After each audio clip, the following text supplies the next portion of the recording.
For today's battle report, I thought I would once again raid my archive of past games. So today we look back to March 2020 and the last UK show I attended before the country went into lockdown. We had already agreed to put on a game at Skirmish, and after debating the wisdom of attending, decided to go anyway. Many did indeed stay away, probably more wisely than us. So while we put on a good-looking game, very few people actually got to see it. The premise of the game was that somewhere in the tangled lanes and tiny fields of the Normandy Bocage, there was a tiger tank on the loose. Reports had been coming in of Allied vehicles being destroyed, and bad weather has made aerial recon impossible. Allied commanders hope that it is only one Tiger tank, but they know that one is enough to hold up the entire advance in this area. The Tiger needs to be rooted out, so a British tank commander has been given the unenviable task of dealing with it. It doesn't help that there are also reports of German Panzerfaust teams lurking in the countryside. This mission is going to be rough. For this game we used the What a Tanker rules because they are very easy and fun to play.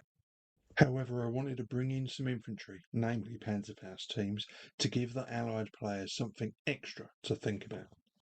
So I put together a quick set of supplementary rules that basically used free tokens controlled and moved by the German player, only one of which would be a genuine Panzerfaust team. The game commences, and the instructions to the Allied player was that they had to have at least two of their four British tanks had to start on two roads, but were not then restricted to them after the first turn. This battlefield has been fought over before and is littered with burning vehicles and abandoned gliders. Several woods dot the area, any one of which could be harbouring a well-camouflaged Tiger tank. The hedgerows look menacing, and an unsuccessful attack by a Panzerfaust infantry team just heightens the caution of the Allied player. As well as worrying about portable anti-tank weapons, the Sherman commanders must also keep the strongest armour pointed in the general direction they expect to find the enemy Tiger. The leading Sherman of the troop is used as bait. Taking up a forward position, it creeps slowly past burning vehicles from earlier in the day. Meanwhile, the fourth tank of the troop, a Sherman Firefly, advances behind the main group of vehicles through fields to the left, waiting for its quarry to reveal itself. The British managed to squeeze the powerful 17-pounder anti-tank gun into a redesigned turret, giving the Firefly one of the few weapons on the battlefield capable of knocking out a Tiger. A cat and mouse game develops, with the Shermans creeping forwards trying to stay in cover as much as possible. Meanwhile, the German commander holds fire with the Tiger, not wanting to give away his position until he has the most advantageous shot on the Shermans. With nerves of steel, the lead Sherman creeps past a farmhouse, dead cattle in the fields, and yet more burning vehicles. There is a church ahead, and plenty of hiding spaces even for a cat as big as a Tiger. The Tiger is finally exposed when the lead Sherman is destroyed with a single shot for its side armour. Some of the crew manage to escape, but quickly the tank is a burning wreck. The Firefly has been stalking its prey, moving cautiously from field to field, but now the Tiger's position is radioed in from the other tanks of the troop. The Tiger commander sees the threat that's coming and begins to traverse his turret towards the Firefly. While the power traverse of the Tiger is fast, it's not fast enough to bring its massive gun to bear before the Firefly gets off the first shot.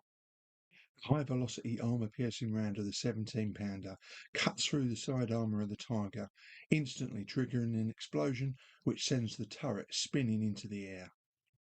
The first game was over relatively quickly, so we was able to reset the table and play a second game, this time swapping the Tiger for a Panther. But unfortunately for Ray, Stuart was able to win that game as well. So having run the game twice at the show and seen how much the guys enjoyed it, I really wanted a piece of the action and wanted to play this scenario, or at least a variation of it myself. Now I could have, of course, played a solo game when I got home, but I actually had my daughter here at the time, so I decided that we would get the game out on the table. I would recreate the setting, at least in part, and we would have a game together. We're a bit limited for space in my tiny little room, and my table was smaller than it is even now, so we didn't have a lot of room. But I essentially had the same setup: converging roads, burning vehicles, buildings, and a ton of bocage.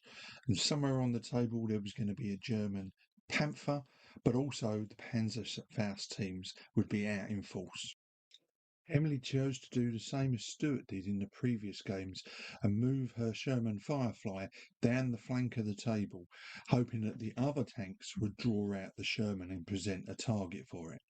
Meanwhile, the M4 Shermans got themselves into position, one getting a clear line of sight on the Panther, but making sure that it was protected by as much bocage as possible, and then shooting down the road, trying to draw the Panther's attention.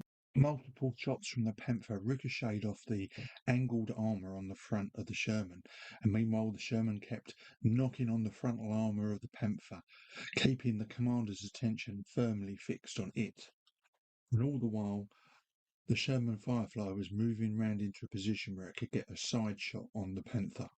One shot from the Firefly was all it took. It ripped through the side armour, started a fire inside, and then the explosion blew the turret into the air, sending thick acrid smoke up into the sky. So there you have it, a couple of very quick games of What a Tanker. Sadly, I didn't get very many good shots to show the use of the Panzerfaust rules, but if anyone is interested in a copy of them, they're just a single A4 sheet of paper. I mean, I'm happy to share them with anybody that drops me a line. Nothing particularly sophisticated about them, it just meant I could actually feature some Panzerfaust teams in the game. So I hope you enjoyed that video, and I will be trying to do some more What a Tanker games in the near future.